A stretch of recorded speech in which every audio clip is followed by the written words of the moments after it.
Hey, hello.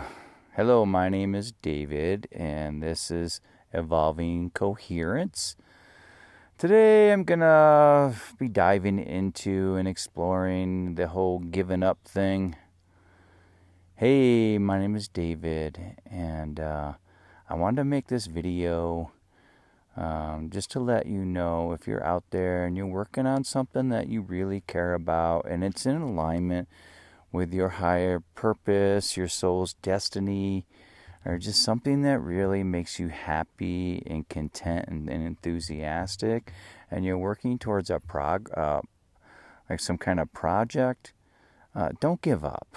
It's hard sometimes to realize and manifest your goals. Hey y'all, my name is David, and today I'm going to be diving into this whole subject of giving up. And more importantly, don't give up. When you get to a point in a project or something that you wanted to do, and there's like a Y in the road, yeah? And I've been there many, many times, and I'm like, do I want to keep going with this? Should I give up? I'm not seeing any progress. I'm not seeing any money. Nobody seems to care about what I'm doing. Maybe I should go get a job. And, any of those things could be true because we do have to survive. And also, what I'm here to say is don't give up, right? Because when you get to that why, and if you really want something, if it's in alignment with your soul's purpose, with your purpose here on earth, if you really, really love it, there's always a way to make it happen, right? And there's gonna be these like valleys and hills. And when you start out, it's like, yeah, I'm going to do this, I'm going to do this thing and it's going to be awesome. And you start working towards it and you realize that maybe it's a little bit more challenging than you thought. And, but you don't want to give up. You want to keep going, yeah? So these are the times that, you're in what I call like the valley of despair. There is a lot of times when you're working on something and when you're working towards something, there's like a separation between like the actual knowledge that you need to complete something, yeah? So sometimes it's just repetition. Like getting in there every day. And we have a saying, I became a writer recently and wrote a couple of books, and an author shared this with me.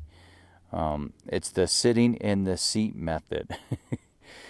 Like, because a lot of times when you're writing a book, you don't really want to sit down and write. There's a part of you that is like, I don't really feel like doing that. I'm not in the flow. I feel like crap today. But if you just sit in the seat and look at the manuscript, right, then something magical starts to happen. Like the creative juices start flowing, and you transport yourself into the manuscript, and you enter the book bubble, right? And then you start writing, yeah? So this can be applied to anything that you're working on, right? It's just taking that time to sit down and immerse yourself in that energy, in that vibration, right? And so by doing that every single day, even if you don't know what you're doing, it's really important to just sit with that project and move towards something, right? Because there's going to be a lot of times where you don't think you're going to be able to do it. And even when you get going on something, there's going to be lots of times where you have to reconfigure, maybe go down a different pathway to making the project work. Yeah. So a lot of times it's just really about that willingness to move towards your purpose or the goal, whatever you're working on, right? It could be a business, could be a restaurant, right? Could be like a natural food store. Could be that you want to be a coach, or you want to be an influencer, or a holistic doctor, or something that is really helpful to the whole. Yeah. This is more of like where I'm at now is like everything that I want to do is helping other people, but also at the same time helping myself come into a higher vibration, right? I think this is more of the kind of purpose that I'm really interested in right now, is that like we don't just do things, we don't create just for other people, we create for ourselves also, so that we are learning and evolving and growing all the time. And that just makes it more enthusiastic, more fun, and we want to get in there and write that book, right? Even though parts of us are pulling us back into doubt and fear, and a lot of times that can come from other people.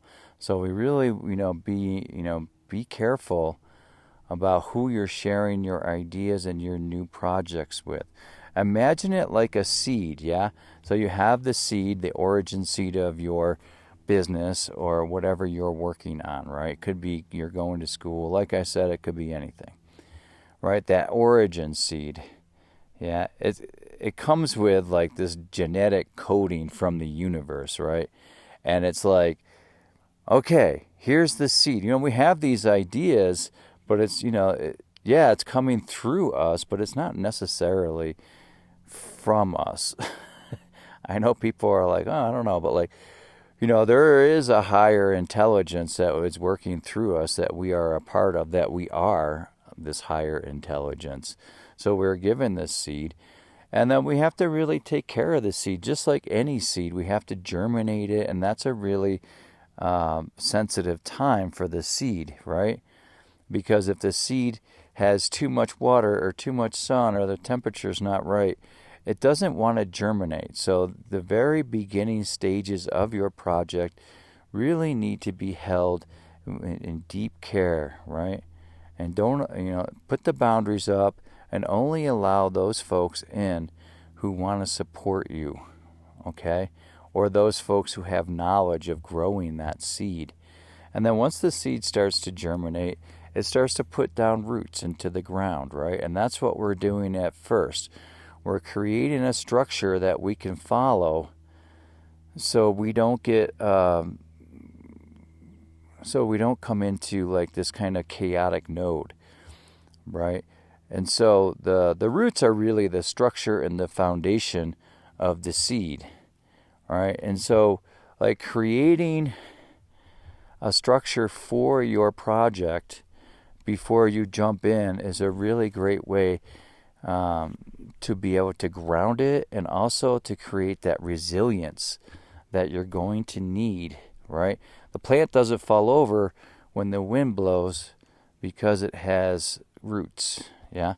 And so once we get the roots put in to whatever we want, like maybe we need to learn something, educate ourselves about the subject that we're moving into. When we come to a point where we have learned all that we can learn, or maybe not all that we can learn, but like enough, right? Then we need to take action. And a lot of people have a hard time with this, because that really is like taking the leap, right? It's kind of scary. Like we have to jump into something new. And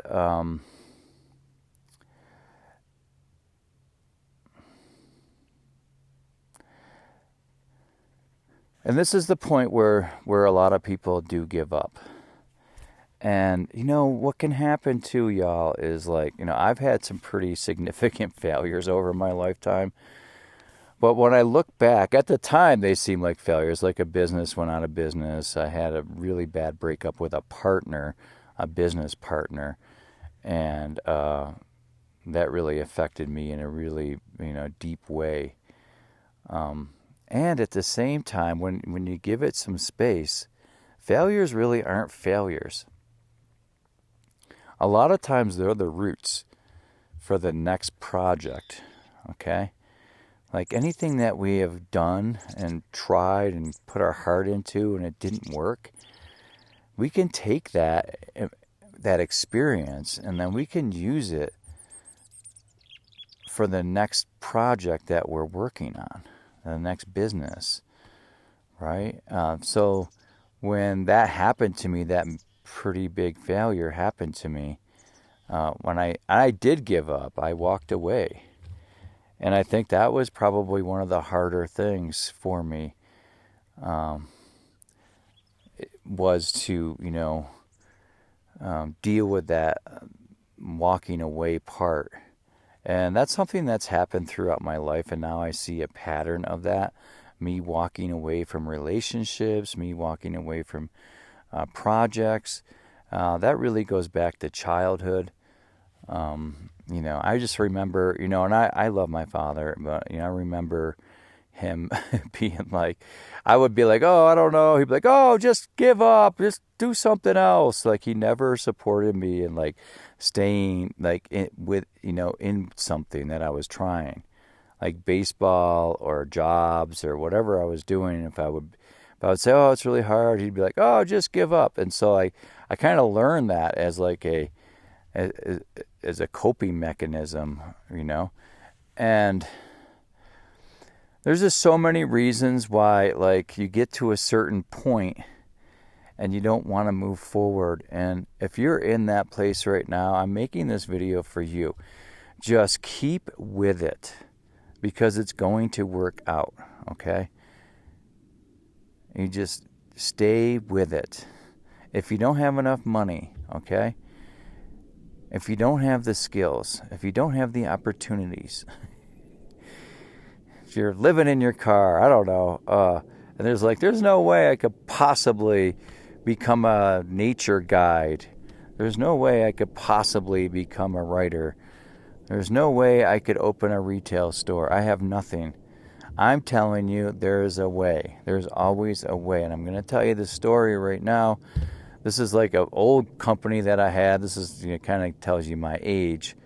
But almost, I don't even know, like over 3 decades ago. I was a cook, and me and my friend went to a Grateful Dead show. And we had made some tie-dyes out of RIT dye, and they were pretty terrible, but we made some tie-dyes, and we went to a Dead show, and we sold them all, and we had so much fun. It was the best thing ever. There was so much family, and, they get a bad rap, but, like, back in the day, it was just so much fun. Everybody took care of each other, and I was like, wow, I really love this. I want to do this for a living. So, like, I quit my job, but I ended up, like, couch surfing on my friend Carl's house and had almost zero money. So we started making some tie-dyes in his apartment. And we came up with some. We got some good dyes. We had, a friend of ours showed us how to make these tie-dyes. So we got into his old Comet car. It's old. Even for us, it was old. Back in the day, it was a really old car. So we get in the Comet and we drive around looking for orders. Like we would go to hotels. We would find an order. Like we would just get an order from a store. Like this is really before the internet, okay?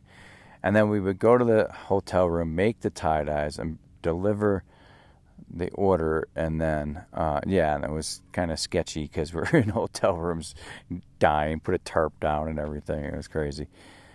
And so we would deliver the tie-dyes and make money and then keep going. Well, anyways, we were doing this, and we had some interesting things that happened. One of the hotel owners called the police on us and kicked us out at 3 a.m., There's like tie-dyes everywhere. It was crazy. But, all fun. We were young, and we didn't really have anything to lose. And that's part of, like, not giving up. It's like not worrying about the outcome. We weren't worrying about the outcome, right? Like when we focus on the outcome, then we lose sense of like the present and what we're doing now, and the fun too. It takes all the fun out of it. And so finally, like we would go and we would get like a Yellow Pages back in the day, a phone book, and we would call like literally from a payphone, and we would just call around and try to make appointments. So we got this one guy who sold to state fairs all over the United States, and he was in Hartford, and we went over there, and the guy was like, yeah, I'll take 144 dozen 144 dozen. And we were like, yeah, we'll do it, sure. He's like, can you do it by next week? We're like, well, how about 2 weeks? And he was like, all right, 2 weeks. And we had no idea how we were going to do it. We didn't even really have a place to live at the time. Carl's apartment, he wasn't paying rent anymore. They were about to evict him. I didn't even have a car at the time. This is crazy. And so we saw this house for rent. We put on some nice clothes. And this is where it's kind of sketchy, okay? But like we went down there and told the lady that we were Syracuse University students, and that we just had to pull some money out of our trust fund. And for some reason, the lady trusted us and gave us the keys. We asked her if we could just move a few things in. And so the other thing that we did was, back in the day when you would do a COD, UPS would take your check, right? And then it would be 2 weeks before it actually hit the bank. So we had 2 weeks to make the order. And then we rented some washing machines and dryers from Rent-A-Center. And so somehow, right, just because we were like, we're doing this thing, we had all the t-shirts, all the dye, we had some washing machines and dryers, and we made a deal with a laundromat down the road to come in after it was closed to wash the bulk of the tie-dyes, right? We would put all the tie-dyes in the Comet and go. And so, yeah, sure enough, we called some friends in, and we made all these tie-dyes. And it was a lot of money. It was like $10,000. So we delivered them. The guy paid us cash, and he kept going with that order for like a couple of years. So, within a month, we had a business. We were able to rent a warehouse and pay our rent. Everything got paid. Okay, so that's like taking the leap. At some point in your project, in your business, you are going to have to take a risk. Maybe not like we did. That was kind of, out there. But we do work hard, and we made it happen, right? I just wanted to tell you that story because one of the main aspects of manifesting your project or whatever you are working on is becoming that person. Like, we just became a tie-dye company. We're like, yeah, we're a tie-dye company. Like, we really weren't, but we were because we said we were, right? I became an author because I started writing, and I finished the book. Once you finish the book, you are an author, right? I have become a lot of different. I've had a lot of different careers, a lot of different projects, and sometimes they end. And that doesn't mean that you failed. It means that that particular aspect of your life is over, right? And then you bring it into whatever you're doing next. This is how nature works. There's so much put on, like, oh, he had a business and then he failed, and like just because you start something doesn't mean you have to do it for the rest of your life too. I don't know why people get hung up on that. It's really interesting to me. Just because, like, I had a candle company for many years, and people called me Candle Dave, but I didn't want to make candles anymore, so I decided to do something else. I started studying shamanism, and then I was a land surveyor for 8 years, and I just didn't want to do that anymore. I was tired of walking around the woods, finding imaginary boundaries. It served me for a while, though. So, the things that we do, it doesn't have to be forever. And it could be forever. If that's what makes you happy, it could be. It can morph into different aspects and ideas. And this is so important because we really get hung up on like these perceived failures, like when we're starting something new, right?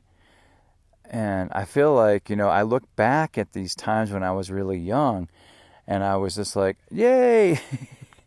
Like failure wasn't an option. It didn't even, wasn't even a thought in my head. And also I had no idea what the outcome would be. And for that reason, I was able to manifest really quickly, right? Because when we move away from like what the outcome is supposed to be, and we move into like the craft of just really enjoying the present moment, enjoying the process and the path to the manifestation is everything. It's like, it's not, you climb the mountain to get to the top of the mountain, but it's the journey that is, the gem, is the seed, right? Yeah, and so growing that seed, takes care and love and nourishment, right? And the universe wants us to continually put the effort in, and I call it vibrational continuity, yeah? The vibration, like if we're just continually putting in the vibration, no thought, you can have thoughts that you're not going to make it, or that you're going to fail, you're going to give up, all those are normal. But the overall vibration is I'm moving forward. I'm enjoying the process in getting there.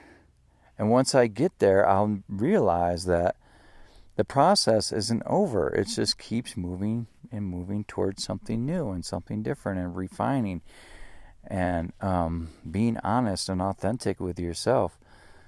It might morph into some other pathway, and that's okay. That's not failure.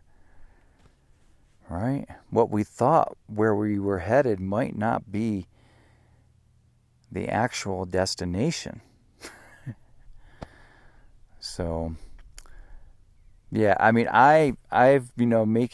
creating videos and becoming an author and a sound healer, breath facilitator, a coach, working with folks in addiction and recovery. I've been opening homeless shelters. And these are some of the different aspects that have all merged together to create who I am now. And I would have done it in no other way. And a lot of times people who are judging us, they only see the tip of the iceberg. They don't see the whole iceberg, right? They don't understand how deep our roots are, how much work we put into something, and they're only seeing the tip of the iceberg, right? And I don't know why I'm saying that to you, but if that resonates, cool. Like the thing is like people will, say things that are callous. And they will say things like, well, maybe you should do it this way or that way. And they have no knowledge of the subject at all. I do think that it is important to find people who are successful at what you want to create and take a look at them and just, model them. Be like, hey, why is that guy successful? Why is that woman successful? What are they doing? Not to copy them, but to just look at like what a successful person is and what they do. Yeah. All right, I think I'm going to leave it there. Just one last thing. Don't give up. Keep moving forward. You got this. You can do it. Miracles happen.